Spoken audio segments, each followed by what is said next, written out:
చిన్నారెడ్డి గారు, అదేవిధంగా పెద్దలు డీసీఎంఎస్ మాజీ చైర్మన్ సాయిరెడ్డి గారు, డీసీఓ గారు, రాజేందర్ గారు, మాజీ సర్పంచ్ అబ్దుల్, మరి అర్బుల్ సర్పంచ్ ప్రెసిడెంట్ సాయన గారు, సింగిల్తో చైర్మన్ మాజీ సంగారెడ్డి గారు, మరి శేఖర్ గౌడ్ గారు, అదేవిధంగా శ్రీనివాస్ గారు, కలస శ్రీనివాస్ డాక్టర్ అధ్యక్షుడు అంబర్ సింగ్ గారు, మరి హనుమన్ గారు, మన గౌరవ సర్పంచులు అందరూ కూడా గ్రామాల నుండి అందరూ కూడా సర్పంచులు వచ్చారు.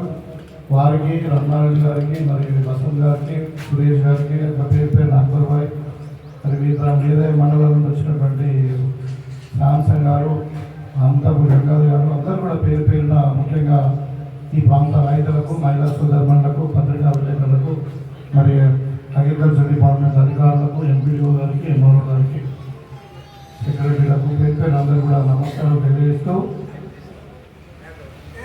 మరి ఈరోజు మీకు అందరూ కూడా తెలుసు, ఇప్పుడు ఈ దగ్గర 4వ పంట మా ప్రభుత్వం వచ్చిన తర్వాత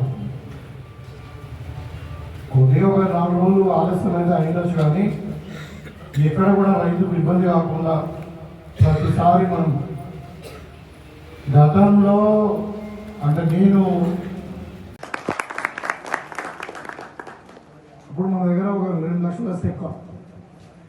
సో ఈ విధంగా అంటే ఇప్పుడు మనము ప్రతిసారి రికార్డు స్థాయిలో వరిని పండిస్తాము. ఇవాళ రైతు నిజంగానే రాజు అయిండు చెప్పడం కాదు. ఇవాళ కరెంటు ఫ్రీ ఇవ్వడం వల్ల, మరి ఉచితమైన నాణ్యమైన విద్యుత్తు, అదేవిధంగా ఎరువులు, మరి అదేవిధంగా విత్తనాలు అన్నీ కూడా ఇచ్చి, మరి 100% ప్రతి గింజ అది వానబడి తడిసినా, రంగు మారినా, మరి కొంతమంది చెప్పి ఒక రైతుకు ఒక భరోసా ఏదైతే ఇచ్చిందో వ్యవసాయ శాఖ అధికారులు ప్రభుత్వం, దాని ద్వారా వరి దిగుబడి రికార్డు స్థాయిలో మన తెలంగాణలో నంబర్ 1 ఉన్నాం. దాంట్లో మన నియోజకవర్గం ఇంకా నంబర్ 1 ఉంది. అంటే కొంచెం పెద్ద ఏరియా ఇది.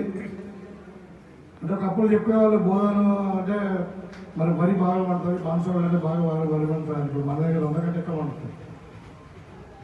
అంటే ఈ రికార్డు స్థాయి వరి పండినప్పటికీ ఈ 4 పంటల నుండి మీరు చూస్తూ ఉన్నారు. గతంలో 10 కిలోలు పడతారు, లారీ ఉండేది, బరదాలు ఉండేది, బారదాలు ఉంటే అమ్మాలు ఉండడు. 2 నెలలు 3 నెలల పొలుగా పొలుసుడు, తర్వాత దాంట్లో అందరికీ ఎవరెవరి కమిషన్ ఉన్నాయో మీకు అందరికీ కూడా తెలుసు.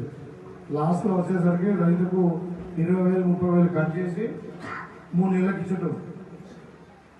నిజమా కాదా?